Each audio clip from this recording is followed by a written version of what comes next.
Hello friends, क्या आप 31 दिसंबर को कहीं पर घूमने जा रहे हैं? अगर आपने कहीं पर घूमने का प्लान बना दिया है तो उससे पहले कुछ इंपॉर्टेंट काम आप करके जाइएगा। आप देख लीजिएगा कि आपके शेड्यूल के अंदर ये काम आ रहे हैं या नहीं आ रहे हैं।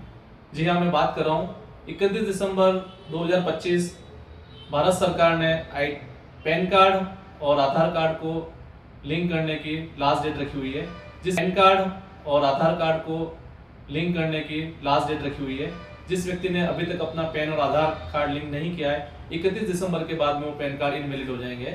पैन कार्ड इनवैलिड होने का मतलब ये है कि आपकी यहाँ कहीं पर कोई केवाईसी होती है तो आप वो केवाईसी की प्रक्रिया आप वहाँ पर पूरी नहीं कर पाएंगे। और साथ ही यदि आपके बैंक में या कहीं पर भी आपकी कुछ एफडीआर है जहाँ पर आपको इंटरेस्ट आना है और जहाँ पर आपका टीडीएस यदि कट रहा है तो टीडीएस आपका 20% की रेट से कटेगा यदि आपका पैन और आधार कार्ड लिंक नहीं है, और उस केस में आपको टीडीएस का भी बेनिफिट आपको नहीं मिलेगा। तो 31 दिसंबर इसलिए महत्वपूर्ण डेट है। यदि आपने अब तक पैन और आधार कार्ड लिंक नहीं किया है तो इस वीडियो को देखने के बाद में तुरंत आप अपना पैन कार्ड और आधार कार्ड वहां पर लिंक कर सकते हैं। साथ ही 31 दिसंबर 2025 बिलेटेड रिटर्न और रिवाइज रिटर्न फाइल करने की लास्ट डेट है असेसमेंट 25-26 के लिए।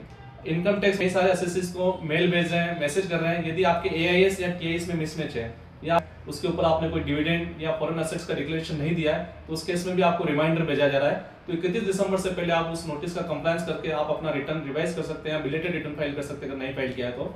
और 31 दिसंबर की डेट यदि निकल जाती है तो उसके बाद में आपके पास में ITRU अपडेट रिटर्न का ऑप्शन रहेगा, जिसके अंदर आपको टैक्स के साथ में पेनल्टी और इंटरेस्ट भी वहां पर भरना पड़ेगा। और लास्ट, जो भी मेरे व्यापारी वर्ग हैं, बंधु हैं, 31 दिसंबर 2025 तक आपको एनुअल रिटर्न GSTR 9 और GSTR 9C आपको भरना अनिवार्य है। यदि आपका टर्नओवर वित्तीय वर्ष 24-25 के अंदर 2 करोड़ से अधिक है तो आपको GSTR 9 भरना है। और यदि वित्तीय वर्ष 24-25 के अंदर आपका टर्नओवर 5 करोड़ से अधिक है तो आपको 9C रिकंसिलिएशन स्टेटमेंट आपको भरना अनिवार्य है।